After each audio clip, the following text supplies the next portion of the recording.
which leads obviously to you and Stephen A. Hey, legit, that feels like a moment that had been brewing for a long time. He's like on a Taylor Swift tour run right now. Oh, yeah. Yeah, we're watching it. Yep. We're all seeing it. Oh, yeah. You're seeing it as well. He literally, it started off with, I didn't want to address it. Yeah, sure. I didn't want to address it. I wasn't going to address it. But since the video came out, I feel the need to address it. Yeah, on fire. You would about Are you kidding me? If there's one person that couldn't wait to the video to drop so you can address it, it's your ass. Like, seriously, and like another, he completely like missed the whole point. The whole point. Never would I ever not allow people to talk about the sport, criticize players about what they do on the court. That is your job, to criticize or to, be in a position where, okay, if a guy's not performing, that is all part of the game. That's all part of the game. But when you take it and you get personal with it, it's my job to not only protect my damn household, but protect the players. What a time. What's going on, everyone? Welcome into First Take. Thank you for being with us. That is Stephen A. Smith. I'm Molly Karam. Stephen A., in case you didn't know, P-Mac sat down with LeBron for an hour plus, obviously addressed a lot of stuff, and I'm assuming you'd also like to address some things. Oh, I got a few things to address. Number one, congratulations to Pat McAfee. First of all, anybody would have gotten that interview. I take no issue with the job that Pat McAfee did. Having LeBron James on his show, anybody would have done that. The questions that he asked was more than appropriate. Outstanding job by him and his team, no doubt about that. Let's get to LeBron James. So LeBron James decides who really, outside of his crew, doesn't really have any friends in the media. Suddenly, he's going to be in Indianapolis, drive into the country, and go and do a show that comes on immediately after First Take. Clearly, they were looking at it, and they used the upcoming Mind Your Game podcast with Steve Nash to disguise what his real agenda was, which was to address me. Because he continues to lie to the world about what I said and who I was pointing the finger at. To regurgitate an obvious point, when I talked about Bronny James early in the season, and I highlighted the fact that at that particular moment in time, he simply was not ready, I was calling out LeBron James.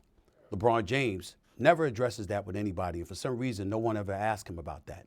Wasn't it you who said that Bronny James was better than some players in the NBA right now before he was even drafted? Wasn't it you who said, if you want me, draft my son because you wanted to play with your son for 1 year? Wasn't it you who literally circumvented meritocracy within the National Basketball Association and got the entire media world in the NBA and, of course, the Lakers organization to buy in on that? LeBron James did all of that. That is the person I was talking about as a father, not the father in Brentwood or Bel Air or wherever else he has homes. I'm talking about the father that shows up at Crypto.com arena. Last time I checked, Bronny James is a professional basketball player. LeBron James went on national television yesterday and lied. He said that I have no problem with you talking about the game.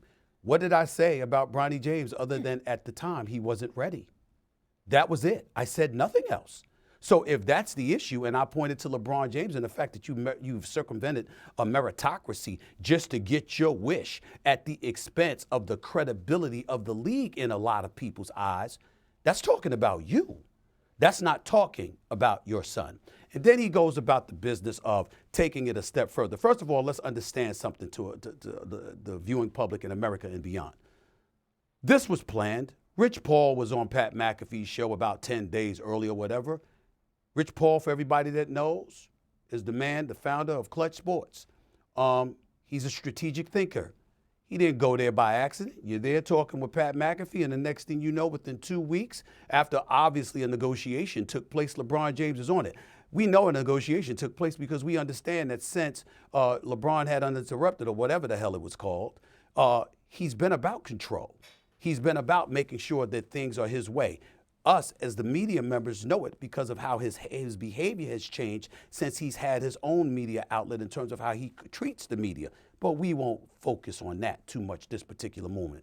In the aftermath of that interview, what does he do? He puts out some page about me, boxing and all of this other stuff from a decade ago with 2 torn rotator cuffs.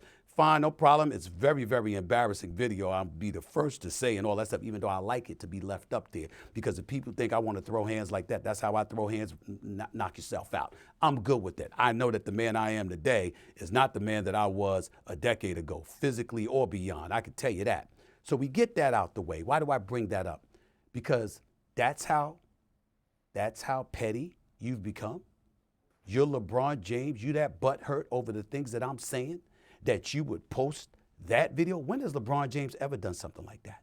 But suddenly you're doing that as it pertains to me. This man is in his feelings. I wonder why. Could it be because I don't believe you're the GOAT? Because I'll never believe you're the GOAT? Because I have you number 2 at all times? Do I have to have ESPN and First Take put up the ticker tape right now and say, yo, could you put that up there, please? Great father, great husband, great philanthropist, great businessman, great director, great producer, great host, great basketball player, great leader. I mean, my God, I have done everything but put diapers and a bib on this brother. But it ain't enough, because one thing matters to him and one thing only, and that's him being recognized as the greatest of all times. Well, you're not in my book. That belongs to Michael Jordan. Where would I get that from? Let's count the ways. So we have a situation where we're looking at LeBron James breaking all these records, and we're conveniently forgetting that he's in his 22nd year. But Jordan did all of this pretty much in his first 13, although he had 15 years. He only came back for the final 2 years because he wanted to be an owner. And part of the stipulation with Abe Pollin, then the owner of the Washington franchise, was that he be a part of the team and play and generate revenue and interest, etc., so he could ultimately become an owner. It was really his first 13 years. Yet still in all, here we are in the year 2025, decades after Michael Jordan has retired, while LeBron James is still playing. And LeBron James is still 2 titles shy of Michael Jordan. Michael Jordan is 6. LeBron James has 4. He does have as many finals losses as Michael Jordan has wins. He has 6 finals losses. He has 4 championships. Let me continue. Michael Jordan, NBA Finals MVP, 6th, the most all time. LeBron James, 4. Despite having played a minimum of 7 more seasons than Michael Jordan. Michael Jordan, regular season MVP, 5, tied for 2nd all time with Kareem Abdul-Jabbar. LeBron James, 4. Once again, he comes up short to Michael Jordan. All NBA first team, 10 of 15 seasons, 67% for Michael Jordan. 59%, 13 of 22 for LeBron James over the course of 22 years. Defensive Player of the Year, Michael Jordan captured that once. That has never been an honor bestowed upon LeBron James. All NBA Defensive First Team, 9, tied for most all time to LeBron James, 5. He's still 4 short despite having a minimum of 7 more seasons. Scoring titles, 10-1. LeBron James does have an assist title. Michael Jordan never did that. Michael Jordan led the league in steals on 3 occasions. He's had 9 NBA record 9 game-winning buzzer beaters. LeBron, as of last night, has 8. So still in your 22nd season, you haven't caught up to Michael Jordan, okay? What I'm saying to you is that these are basketball things that I'm mentioning. Who got personal? LeBron. He's lying when he says that I attacked his son. When he came up to me courtside at the Lakers-Knicks game, he was lying then. He threw me off guard because he said, you can't be pooping on my son, because we over FCC Airways. You can't be doing that. I didn't know what he was talking about, so it threw me off. Had he came up to me and said, what the hell are you doing talking about me as a father? I would say it's because of what you were doing with your son on the basketball court for public consumption. That's fair game. His son plays for the Los Angeles Lakers. I don't wish any harm upon Bronny. I believe in Bronny. I didn't say anything about him until that one time, January 29th. And I never bothered him before or after. I just stated a point in fact. We want to forget that. We want to forget that other people were pointing to his legitimacy or lack thereof as a McDonald's All-American. We want to point to LeBron James, and we don't want to bring up the fact that he was the one that said on the record, my son is better than some NBA players right now. You want me, draft my son. We want to conveniently forget that. I'm not doing that. I cover this sport. This is what I do. And if LeBron James wants to see me continue to cover the sport, or he wants to have a problem with me continuing to cover the sport, but LeBron James at the end of the day wants to come at me, and he's walking around pouting Why would he be pouting? The man is 22. He is universally recognized as the Mount Rushmore of basketball. He is unquestionably one of the greatest players to have ever played basketball.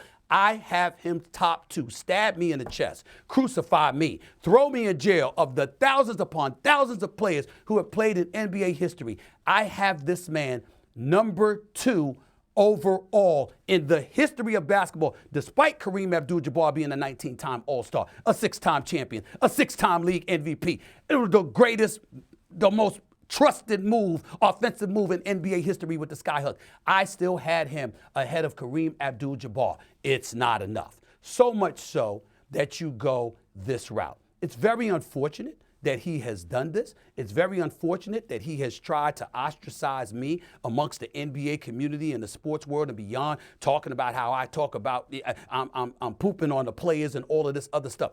They don't bring up all the time we praise the players. I applaud them when they win. I criticize them when they're messing up in an effort to make sure that you don't do it again. I'm not wishing anybody to fail, but I have to call it how I see it because I have an audience to answer to. These players, I don't get paid to talk to you.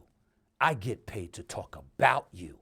But I am happy to talk to you anytime you want to. I offered LeBron James that opportunity in his camp years ago. They passed. I said, I'll come wherever you want me to come. You don't have to come on my platform. I'll come on yours. He passed. I said, I don't want any editing. I want the audience. I want America. I want the world to hear it live, authentic, and in living color. I can say that to him right now. Ain't nobody hiding.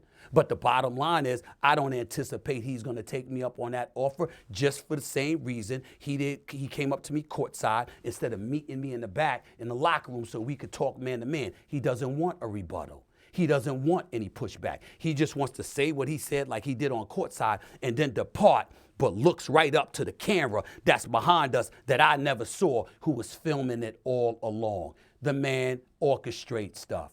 The man will smile in your face, and he's got something behind his back, ready to stab you in it. It's who he has been. It's who I have known him to be. It's why he doesn't like me, because he knows I know it, and it's why I certainly don't like him.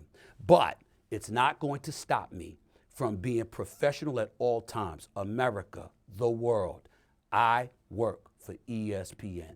I will not dishonor this network. I will not dishonor this profession by being unprofessional when it comes to somebody I don't like. Just because I don't like you as a person doesn't mean I cannot appreciate your unquestionable, undeniable, unparalleled greatness. I know who LeBron James is and what he has meant to basketball, but I also know how he's alienated a lot of folks along the way. I'm not the only one. I'm just one of the few that is in a position to speak up about it. The brother ain't scaring me. Ain't nobody shivering this way. I don't care what he feels or what he has to say. I stand by the things that I said. I have never, ever gone after somebody's family, and I would never do that. And he is creating this narrative because he can't accept the fact that I won't kiss the ring and acknowledge him as the greatest ever. Why? Because he is not. He had to learn to win. His heart got snatched right out of his chest in an NBA Finals series against the Dallas Mavericks in 2011 when he went 4 straight fourth quarters. He averaged 2.2 points per quarter. 2 of those games, he didn't even score a point. 1 of those games, he didn't even attempt a field goal in the fourth quarter. That's a GOAT? Maybe it is to somebody else. It's not to me. I stand by what I said. I appreciate him. I hope the Lakers win. I'd rather be in LA than someplace else come June. I'm not rooting against him, and I'm not rooting against him. But it is what it is. We stand where we stand. You do what you do, I do what I do. But when you come into this lane, my brother, it's the equivalent of me stepping on a basketball court, going up against you, asking you not to shoot a jump shot or whatever. This is my lane, bro. And anytime you want to get down, we could get down. I have no problem debating him. I have no problem showing up in front of an audience. I'll show up on his damn show. It doesn't matter. I have a right to believe that Michael Jordan is the greatest ever and LeBron James is number 2. I have the right to feel that way without him feeling like I called him everything but a child of God and then accusing me and my reputation and my character of going after somebody else's family. I don't do that. I never would. I wouldn't dishonor this network. I wouldn't dishonor Disney. I wouldn't dishonor the NBA that I've covered for over a quarter of a century. And I wouldn't dishonor myself. He ain't worth it. I'm going to do my job. I'm going to call it like the hell I see it. And that's the way it has been. That is the way it is. And that is the way it is going to stay. Because bottom line, last point is this. The day he came up to me was the day my new contract was announced. So he knows, like everybody else, it's going to be a little while before I go away. I was here before he got here in 2003. And in all likelihood, I'm going to be here when he's gone. You got to deal with that, bro. Plain and simple. It ain't a crime for Michael Jordan to be a GOAT. But clearly, it's a crime with him. And he goes through all of these histrionics and all of this other stuff with Pat McAfee. Be my damn guest. Love Pat McAfee Show. Great job. And any other show on ESPN, y'all continue to do what you do. But LeBron James coming on any show, on this network or any other, doesn't escape me. Let's go on with First Take.